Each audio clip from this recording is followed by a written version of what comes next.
ওদের জানিয়ে দিলাম যে আপনাদের ভিত আর সরকারের ভিত যদি তুলনা করেন, যেটা মাননীয় বিচারপতির কাছে গেছেন, সেখানে দেখতেই পাচ্ছেন আপনার ভিত কোথায়, আমাদের ভিত কোথায়। স্টে অর্ডার চেয়েছিল, পেয়েছে কি? পায়নি। সংবাদ মাধ্যম জানেন, পাননি।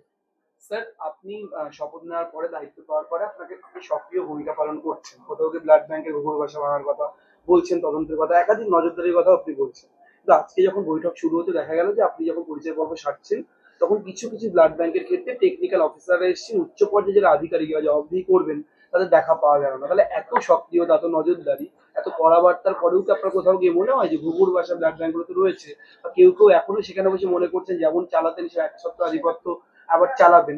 এক্ষেত্রে কি আপনার কোথাও একটু বিরক্তি বা একটু মনে হচ্ছে যে কোথাও একটু অস্বস্তিকর পরিস্থিতি তৈরি হয় যে তারা কেন এলেন না বৈঠকে? দেখুন, মানবিক সরকার, বারবার বলছি, সহনশীল সরকার। কি করলাম আপনারা দেখেছেন। আমি তাদের প্রত্যেকটির মালিক বা MOIC, medical officer in charge, virtual মোডে যোগ করেছি, ছেড়ে দিইনি। আবার কাউকে দূরেও সরিয়ে দিইনি, বেরও করে দিইনি। সবাইকে বসতে বলেছি। প্রত্যেকের আইদার মালিক বা MOIC, medical officer in charge, virtual মোডে যোগ করেছি। ৭৩ জনই যোগদান করেন। তাহলে স্যার এবার হেলথ ৭৩ না, একজন তো আউট। পয়েন্ট বন্ধ থাকবে, ট্রিপলস বন্ধ থাকবে। একটাই, প্রথমটা আচ্ছা, যেটা প্রথম দিন বলেছেন। নজরদারির সময় কি কোনো কড়া বার্তা দেবেন এদের জন্য? দেওয়া হয়েছে, যদি কোনোভাবে দেওয়া হয়েছে। একটা বন্ধ, আমরা তো বাবা মা না, বাবা মা তো বকতেই পারে। তাহলে স্যার একটা বন্ধ, দুটো ছেড়ে দিয়েছেন, আর বাকিগুলো রিপোর্ট চেয়েছেন, ওরা আর ইনহাউস কালেকশনটা করতে পারে। এখন ইনহাউস কালেকশন চলছে। আজকে যারা বারবার করে প্রচার করছে, একজনই আসেন। একটা আতঙ্কের পরিবেশ একদল চেষ্টা করেছিল যে রাজ্য জুড়ে একটা আতঙ্কের পরিবেশ, রক্ত নিয়ে আপনি যেটা বলছিলেন, সেখান থেকে মানুষকে সচেতন করার জন্য গোটা বিষয়টা নিয়ে যে মেসেজ দেয়। একটাও থ্যালাসেমিয়া রোগীকে দেখিয়ে দিন যে রক্ত পায়নি, রক্তের অভাব হয়েছে। আমাদের প্রত্যেকটা ক্যালকুলেশন করা হয়েছে, দেখিয়ে দিয়েছি আমরা পরিসংখ্যান, পাটিগণিত করে কি চাহিদা আমাদের, থ্যালাসেমিয়ার আলাদা করে কি চাহিদা, আমাদের কি কালেকশন। আমাদের বিরাট এক্সেসে রক্ত আছে, একটু আধটু না, বিরাট এক্সেসে। হ্যাঁ, রক্তাভাব না, সেই জন্যই তো আমাদের রক্ত অন্য রাজ্যে দেওয়া হচ্ছে।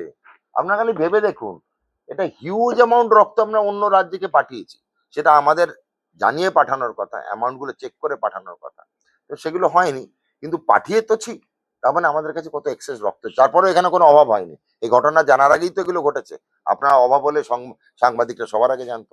নতুন পলিসি কিছু আসছে রিগার্ডিং অল দিস একটা পলিসি আসবে, যেমন এমডি ট্রান্সফিউশন মেডিসিন, খুব ইম্পর্টেন্ট জিনিস, একটা ইম্পর্টেন্ট সাবজেক্ট এসে গেছে এখন। আমরা চাই সরকারে, আগে তো সরকারকে ঠিক করতে হবে, সরকারি ব্লাড ব্যাংক গুলো সব জায়গায় এমডি ট্রান্সফিউশন মেডিসিন আসুক। খুব কম সংখ্যক স্নাতকোত্তর ডিগ্রি পাস করে এসছে। তো আমরা চাইছি প্রত্যেকটা সরকারি ব্লাড ব্যাংকে আমাদের যে ডাক্তারবাবু, সে শুড বি ডিরেক্টর, বা যেই পোস্টে যে এমওআইসি হবে, সে should be MD transfusion medicine. সেই সংখ্যায় আমাদের স্নাতকোত্তর ডিগ্রি আছে এরকম ডাক্তাররা অভাব।